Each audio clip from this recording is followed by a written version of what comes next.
Greetings, welcome to According to MJ. I am your gracious hostess, MJ. In this video, I'm going to be discussing the closing arguments Darrell Brooks gave during the trial, State of Wisconsin v. Darrell Brooks. And there was one point he made that stood out to me, so I definitely want to discuss that with you all. Now, I think we all can say that this trial has been like an emotional roller coaster. And it has been very difficult to watch because Darrell has been so difficult. He's been interrupting the judge and just being so disrespectful.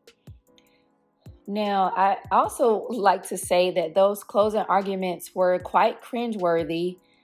And he mentioned that he didn't know why God allowed this incident to happen. So what I'm going to do, I'm going to play this brief clip. We're going to watch it, and then I'll be back with my thoughts about it.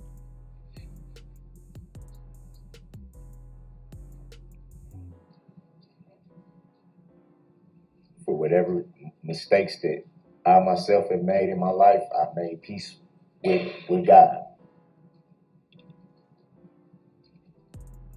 Made peace.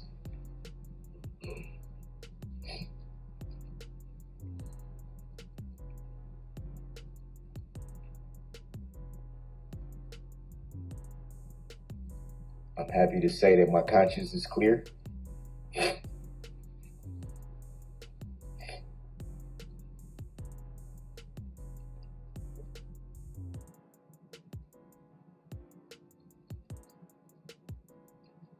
And because I believe, I trust Him with my life.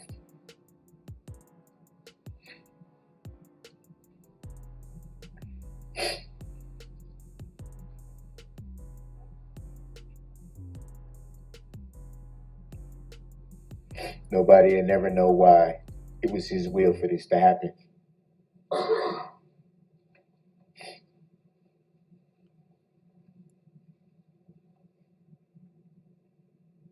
A lot of lives were changed that day, mine included.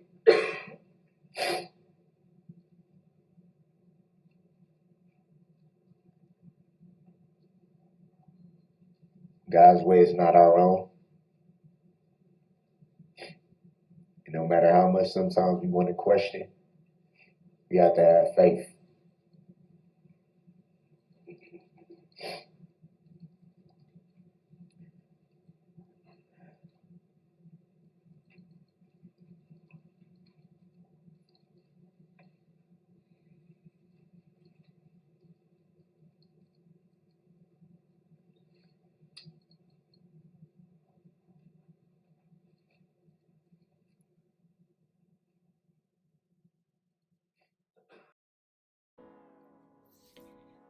From that clip, it seems that Darrell is again refusing,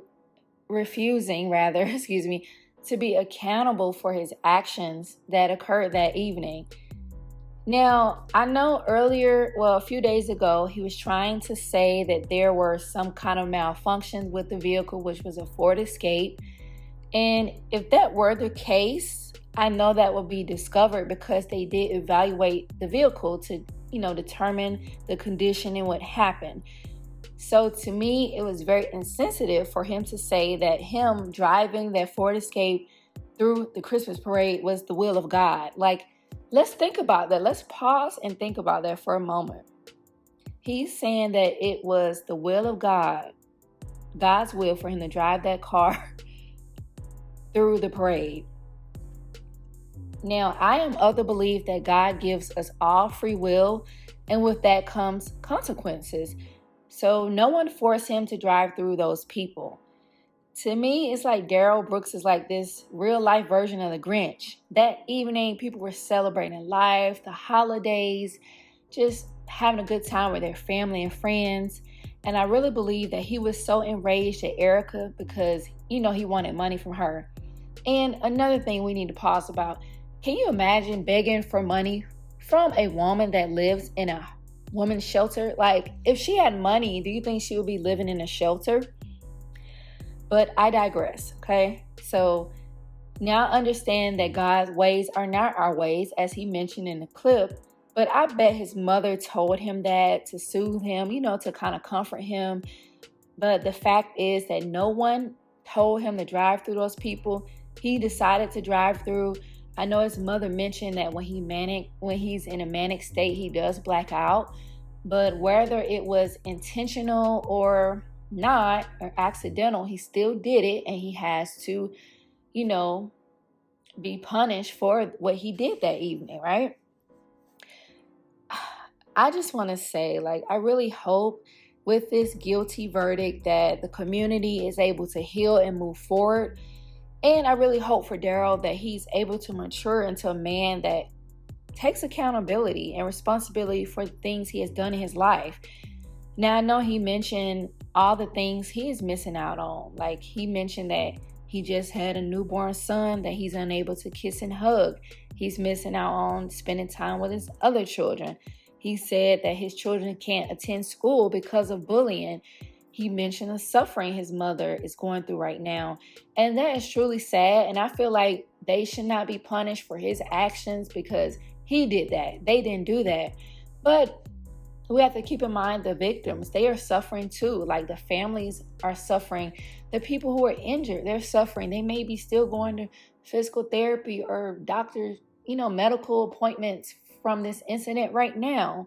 So he isn't the only one that is suffering, right? And if he didn't do what he did, none of this would have happened. So to me, he seems very self-centered, very self-focused. I don't know if it's just his ego. I understand his mother mentioned that he's bipolar and he has a personality disorder. So maybe that's why he behaves and says the things that he does, right? So I know on Monday, the court is going to reconvene to discuss the sentencing phase of the trial. So I do look forward to that and look forward to discussing that with you all. So that's all I have for now. I'm curious to know what you all think about the closing arguments. Any aha moments, let me know what stood out for you. Before you go, please give this video a like. Please consider subscribing to the channel. And until the next time, later, have a good one.